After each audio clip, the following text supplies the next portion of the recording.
It happens to the best of us, me included, unfortunately. You're going to get injured most likely if you run for a long time. Maybe it's bigger, maybe it's smaller. We all deal with little things or larger things depending on our situation. And of course, we do all of the things that we think we should be doing and we should be doing to prevent injuries. We strength train, we stretch, we warm up properly, we moderate our mileage. We do all of these things, but sometimes life happens and you get injured. I want to share with you today the one thing you need to stop doing if you want to regain that speed quicker after you've been injured.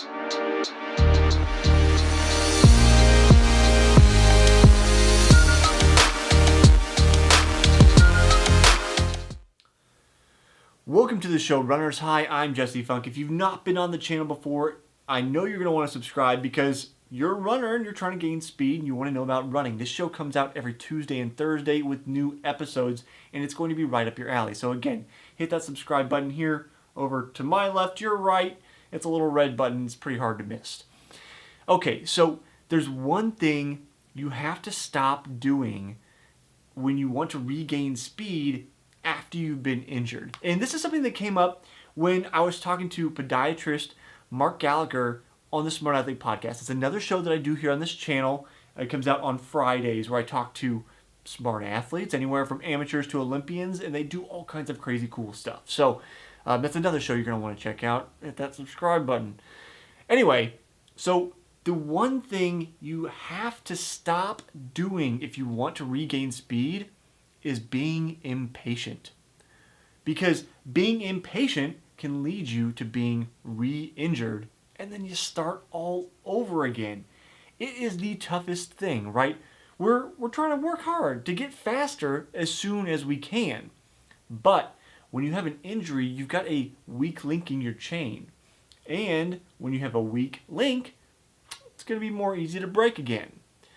So impatience is a one-way ticket to head back to time off from injury. But there's more things to consider when you are actually coming back from injury. And I want to talk about what Mark shared when I talked to him on the Smart Athlete podcast. Suffice it to say, you're going to want to check out my entire conversation with Mark here in a minute. So at the end of this video, I'm going to link to my conversation with Mark. You can check out our whole conversation and all of the great things he has to share because he works with people all the time that get injured and help them get back. But Mark specifically talked about one thing I had never heard before. I had never heard anybody suggest at all in the 20 years I've been running competitively. And it was surprising to me, but it made absolute sense. And he mentioned when you're coming back from injury, you want to do some work at like tempo. And I went, what? You what?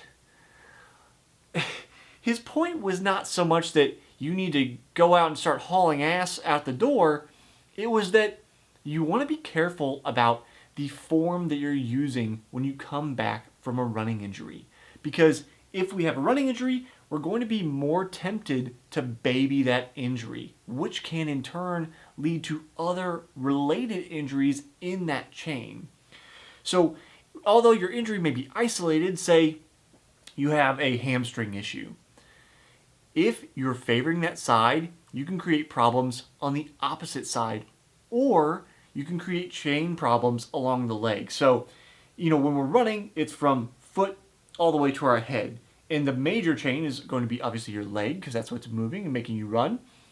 If you have a hamstring issue, it can get offloaded onto your glutes. They can probably deal with it. They're a pretty big mover.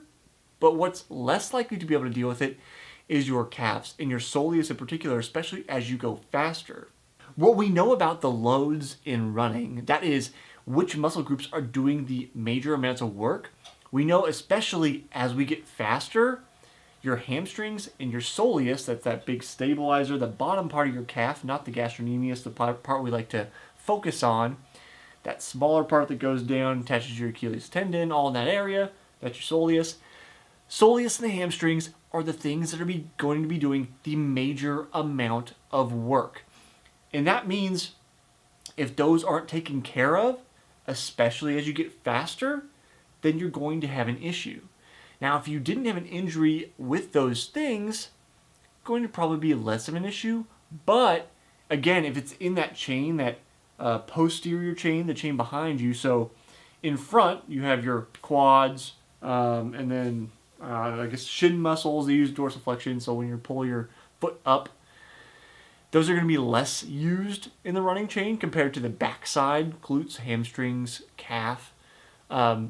So if you have an issue in that posterior chain, again, calf, hamstrings, glutes, they can all affect each other. But what you want to do is think about a progression in time. One, you have to be ready to run with, as Mark mentioned, without changing how you're going to run. This is something I've focused on for a long time, but really you probably need a partner or a video or something to be able to see yourself run and go, no, everything's even. Because sometimes you can feel right and it's still not quite right. So you need to be ready to run first of all.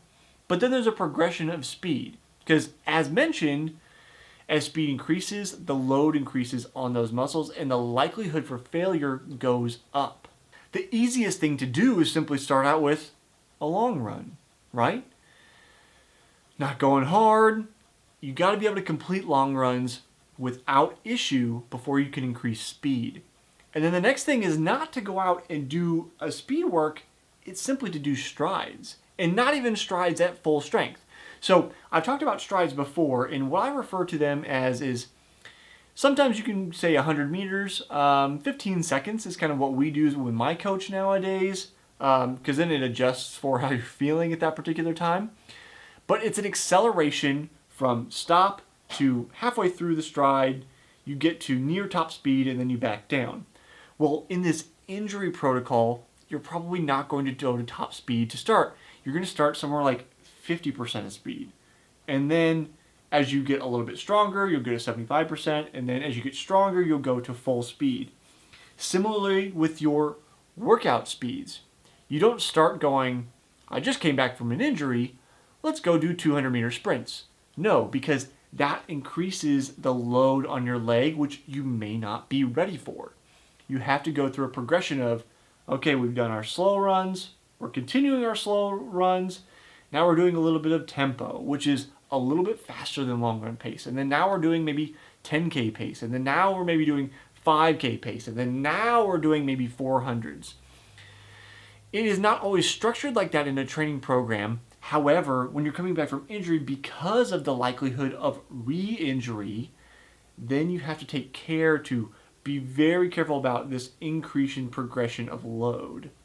Keeping in mind that I'm neither a doctor or a physical therapist, if you've got one, listen to them, please. Because injuries are going to be very unique, right?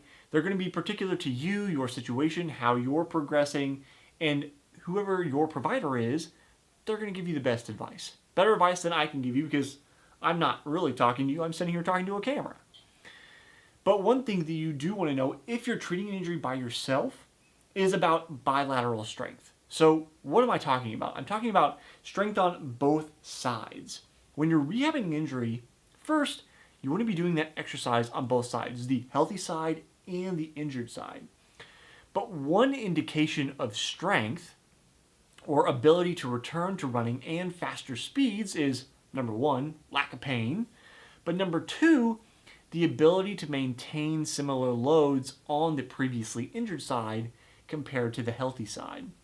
So if you consider the healthy side 100%, then the injured side is a percentage of that. And you want to be able to get it back to that like 90+% range before you consider yourself, hey, I'm ready to start putting on more loads. That also goes for the faster stuff. The faster you want to go, the closer you need to be to that completely healthy range. There is the ability to run through long runs while you're injured, but again, because of increased exposure during those increased speeds for re-injury, you have to be especially careful through that. Which brings me back to my original point, this very long-winded video to talk about the one thing you have to stop doing is being impatient. And one way to do that is to stop putting a timeline on your recovery. Because when you put a timeline on your recovery, you become impatient. You say, I must be better by X date. What you have to do is simply focus on today and right now. How am I progressing? What are my numbers today? Am I getting enough recovery? Are things progressing? When you do that, you will be ready as soon as you're ready and no sooner, but also no later. When you do that, you set yourself up for long-term success, which is what running is about. It's about learning to go the distance, right? Both physically and mentally. So, I hope you can temper your impatience. Now that we've got through this video, check out that conversation I had with Mark Gallagher on the Smart Athlete podcast. That will be up on the screen here shortly. If you have any questions for me you'd like answered in a video in the future, leave them down in the comments below. I'll see you next time on the next episode of Runner's High.